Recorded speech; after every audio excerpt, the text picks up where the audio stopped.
दोपहर में आप सभी का स्वागत है। मेरा नाम है आदित्य झा। मैं स्वागत करता हूं आप सभी का इस बुलेटिन में और आपको बताते चलूं कि राजस्थान विधानसभा के 7 सीटों पर होने वाले उपचुनाव को लेकर तारीखों का ऐलान हो चुका है।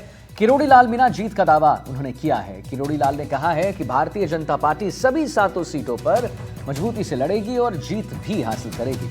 किरोड़ी लाल मीणा को 5 सीटों की जिम्मेदारी दी गई है। एनडीटीवी राजस्थान से खास बातचीत उन्होंने की है और भाजपा के सभी 7 सीटों पर जमानत जब्त को लेकर टीकाराम जूली के बयान पर पलटवार भी किया है। किरोड़ी लाल मीणा ने कहा है कि कांग्रेस के नेताओं की बयानबाजी पहले भी देख चुके हैं। विधानसभा चुनाव में उनका हश्र सबके सामने है। किरोड़ी लाल मीणा से बात की हमारे सहयोगी सुशांत पारिक ने। आइए आपको दिखाते हैं क्या कुछ बात। राजस्थान में उपचुनाव के लिए तारीखों का ऐलान हो गया है और भारतीय जनता पार्टी पूरी शिद्दत के साथ कोशिश करेगी कि सभी सीटों पर बहुत मजबूती से चुनाव लड़ा जाए।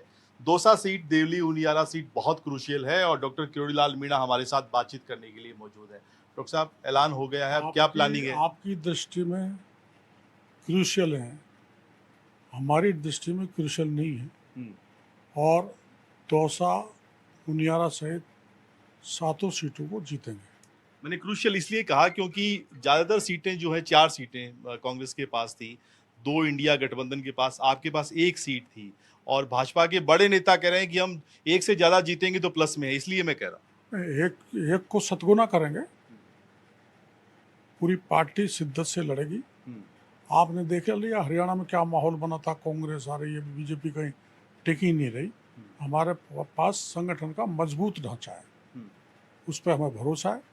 और लोकसभा चुनाव में पूरी देश की जनता को बरगलाया गया था, बहकाया गया था, ST SC का आरक्षण खत्म कर देंगे, संविधान खत्म कर देंगे, ऐसी कोई बात थी भी नहीं, ना अब देखने को मिली। इसलिए वो बात अब चलने वाली नहीं है और हम सीटें जीतेंगे। आपकी सर क्या भूमिका, सभी 7 सीटों पे प्रचार करेंगे? मेरे को तो 5 पे जाने को कहा है, 5 पे जाऊंगा। कौन सी 2 सीट पे नहीं जा रहे?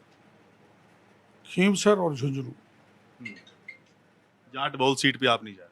नहीं, पार्टी जहाँ भेजेगी वहाँ जाट मीणा की बात नहीं है। पार्टी जहाँ उपयोग समझती है वहाँ जाएंगे। दौसा में डॉक्टर साहब टिकट को लेकर जगमोहन जी का भी नाम चल रहा है, क्या कुछ बातचीत हो पाई है? मैंने तो किसी को कहा नहीं। पार्टी में बड़े नेता को जो टिकट देते हैं वो अगर प्रयास कर रहे हों, कर रहे हैं, ऐसी मेरे को जानकारी है, तो फिर तो पार्टी विचार करेगी किसको देना। लेकिन आपसे फीडबैक तो लिया जाएगा? फीडबैक मैंने दे दिया 7 सीटों का। कॉन्फिडेंट है सभी सीटों को? हाँ बिल्कुल। तो सरकार के 10 महीने के कामकाज का लिटमस टेस्ट भी होगा एक तरीके से? बिल्कुल पता लग जाएगा सरकार ने कितना अच्छा काम किया है।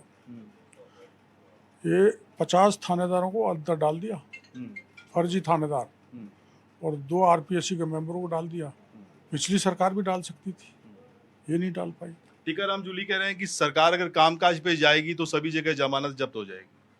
अब वो तो उन्होंने भी खूब झूठे वादे किए थे, झूठे जिले खोले थे, सब कुछ बांटा था, लेकिन जनता को उन पर भरोसा नहीं था, इसलिए 70 पर सिमट गए। सब इंस्पेक्टर वाला सर क्या कुछ डिसीजन हो पाया है, बात हो पाई? कैबिनेट सब कमेटी माननीय मुख्यमंत्री जी तय करेंगे। बिल्कुल, डॉक्टर किरोड़ी लाल मीणा और 7 सीटों को लेकर हालांकि कॉन्फिडेंट है, लेकिन 5 सीट जो है चुनाव प्रचार की जिम्मेदारी दी गई है और किरोड़ी लाल मीणा कह रहे हैं कि सरकार का जो कामकाज है उसी आधार पर हम जनता के बीच जाएंगे और उम्मीद है कि लोकसभा के बाद जिस तरीके प्रदर्शन रहा था लोकसभा में, उससे बहुत बेहतर कांग्रेस के सामने भारतीय जनता पार्टी इन उपचुनावों में चुनाव लड़ेगी और जीतेगी। कैमरामैन निर्मल के साथ सुशांत पारिक, NDTV, जयपुर।